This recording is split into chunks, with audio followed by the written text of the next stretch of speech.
లేకపోతే ఆలయానికి వెళ్ళేటువంటి సమయంలో ముందుగా గోపుర దర్శనం చేసుకొని ఆలయ ప్రధాన ద్వారం ఉంటుందిగా, అక్కడ గడప ఉంటుంది.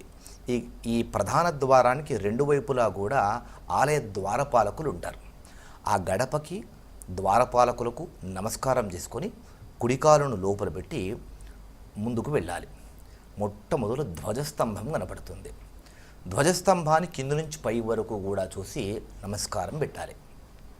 అక్కడ నుంచి ఆలయం చుట్టూ ప్రదక్షిణలు చేయాలి.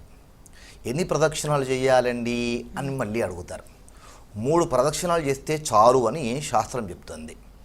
ఇంకా అంతకు మించి మీ ఓపిక, మీ ఇష్టం. ఎక్కువ ప్రదక్షిణాలు చేస్తే ఎక్కువ ఫలితం వస్తుంది అని అనుకోవాల్సిన అవసరం లేదు. ప్రధానంగా 3 అయితే సరిపోతుంది. ఇంకా ఎక్కువ ప్రదక్షిణాలు కూడా చేయవచ్చు, ఓపిక సమయాన్ని బట్టి.